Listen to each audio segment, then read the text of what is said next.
podcast students. How are you all? This is your chapter number 9, reading comparison from English grammar book. Okay, so let's start. Reading comparison में reading की skill सीखी जाती है. In order to successfully attempt the question for the reading comparison, follow these guidelines. जैसे कि सब देखो जो पैसेज होता है सबसे पहले उसको क्या करते हैं, ठीक से पढ़ते हैं और उसका एक जनरल आइडिया देख लेते हैं कि किस बारे में बात हो रही है. ठीक है, दिस इज कॉल्ड स्कीमिंग. मतलब read the passage fairly quickly to get the general idea. ठीक है, उसको कहते हैं skimming. Then read the question and understand what you are expected to answer. फिर उसके बाद जो क्वेश्चंस दिए उस पैसेज पैसेज दिया होता है, पैसेज के नीचे कुछ क्वेश्चंस लिखे होते हैं. उस क्वेश्चंस को देखिए, वो जो क्वेश्चंस दिए हैं कि वो क्या आंसर चाह रहे हैं. फिर पैसेज रीड करिए सेकेंड टाइम. पहले आप एक बार रीड कर चुके हैं, फिर सेकेंड टाइम पैसेज रीड करिए बहुत ध्यान से. Identify the relevant portion passage from where you can get the answer. और अब उस जगह को आइडेंटिफाई करिए, पहचानिए जहाँ उस क्वेश्चन का आंसर हो. इसको कहते हैं स्कैनिंग. ठीक है, now write down the answer in your on a word. अब उसको अपने वर्ड्स में आंसर लिखिए. Give brief and simple answer. Use short but complete sentences. Short और कंप्लीट सेंटेंस यूज करिए. ठीक है, जैसे कि एक्टिविटी 1 है, एक पैसेज दे रखा है यहाँ पर. ठीक है, इस पैसेज को आप पढ़ो. अब पढ़ने के बाद बहुत ध्यान से एक बार स्कैन कर लो. ठीक है, कि किस बारे में बात हो रही है. ठीक, उसके पढ़ने के बाद फिर यहाँ नीचे कुछ क्वेश्चंस दिए हैं इसी से अटैच्ड, इस पैराग्राफ से अटैच्ड. ये देखो जो ये है, ये पूरे पैराग्राफ से अटैच्ड यहाँ पर आपको क्वेश्चन आंसर्स दिए हैं. उस क्वेश्चन को पढ़ो, फिर दोबारा ये पैसेज पढ़िए. इस तरीके से आपको करना है. ठीक है, ये सारे क्वेश्चंस उसी पैराग्राफ के हैं. तो मैंने बोला पहले फेयरली पढ़ लो, उसके बाद फिर क्वेश्चंस पढ़िए. फिर क्वेश्चंस पढ़ने के बाद फिर से पैसेज पढ़ो और जहाँ जहाँ उस क्वेश्चन का आंसर मिले उसको टिक करते जाओ और आंसर लिख लो अपनी नोटबुक में.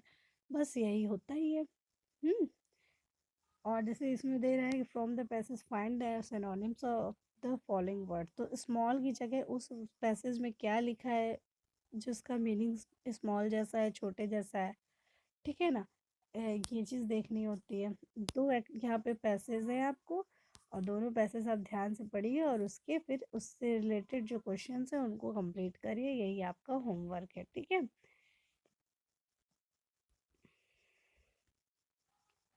जैसे कि ये एक्टिविटी 1 है, ये एक्टिविटी 2 है. इसमें है every word is puzzle, is a puzzle. तो जल्दी जल्दी पढ़ लो. Hello is a common household word today. बाय जल्दी जल्दी पढ़ लिया ये पूरा पैसेज आपने. उसके बाद आप क्या करोगे, आप ये क्वेश्चन पढ़ोगे. Before telephones were invented how did people greet each other. Option पढ़ लो, by saying hello, by saying good morning, और हाउ डू यू डू, या बोथ ऑफ अबव. ठीक है,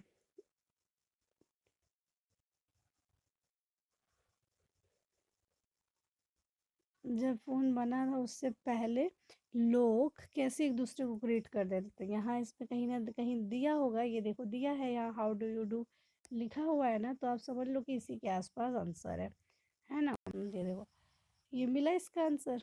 देखो इसका आंसर क्या होगा, इसका मतलब ये है, देखो इसका ये हो गया. हु इन्वेंटेड द टेलीफोन, मुझे पता है अलेक्जेंडर ग्राहम बेल है, बट आपको यहाँ पैसेज में दिखाती हूँ मैं. यहाँ लिखा होगा,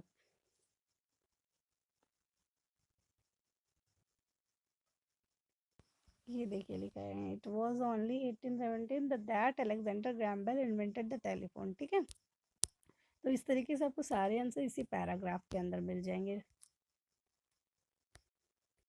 अब इसमें आंसर देना है. जैसे answer the following question, describe the origin of the word hello. Hello कैसे, तो यहाँ ये लिखा है देखो कि पहले लोग how do you do and good morning बोलते थे जब बात करते थे फ़ोन से, लेकिन अब क्या है, जबकि To be sure that the other person could hear them, they would shout holo, holo, holo, an old word used by farmers to call out to someone in the field. ठीक है, bye and bye अब वो hollow से hollow मतलब वो farmer बोलते थे field पर होलो होलो, अब उस चेंज होके वो हेलो बन गया है। और अब हम लोगों की डेली यूज़ में आने लगा हेलो। जब हम लोग फ़ोन पिकअप करते हैं तो हेलो आता है, तो ये आंसर यहाँ से मिल गया, आपको यही लिख देना है अपने वर्ड्स में। तो जो कुछ भी आंसर्स होते हैं सब पैसेज में होते हैं, ठीक है। तो आपको एक्टिविटी 1 और एक्टिविटी 2 करके नोटबुक में भेजनी है। दोनों में से कोई एक भी एक्टिविटी आप करके भेजोगे तो कोई दिक्कत नहीं, ठीक है। तो उसके सारे क्वेश्चन आंसर्स आपको करने हैं अपनी नोटबुक में, ठीक है।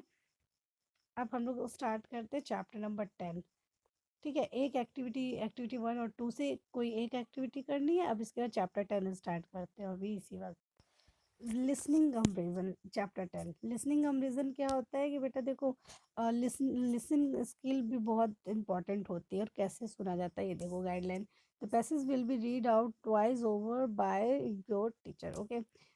जैसे कि कोई पैसेज है और टीचर आपकी बोल रही तो उसको ध्यान से सुनो। The first time it is read, listen carefully to understand what is happening in the story. और आप ध्यान से सुनो कि स्टोरी में क्या हो रहा है।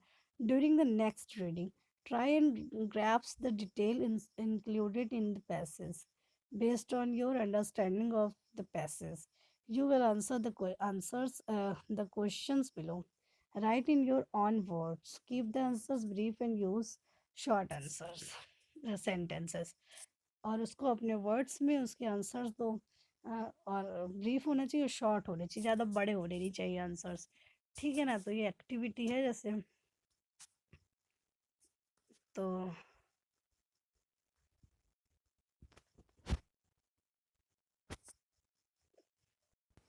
बच्चों फ़िलहाल अभी मैं आपको ये बताना चाहती हूँ, लिसनिंग कंप्रेजन में आपको कोई एक्टिविटी नहीं करनी। सिर्फ इसके बारे में इतना समझाना चाहती हूँ कि लिसनिंग कंप्रेजन का आपको लिसन बहुत ध्यान से करना चाहिए कि क्या हो रहा है स्टोरी में, ठीक है।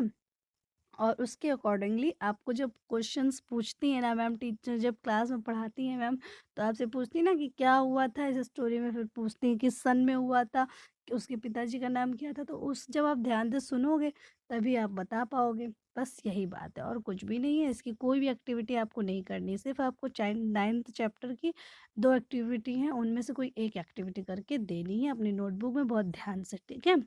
Goodbye, take care all of you.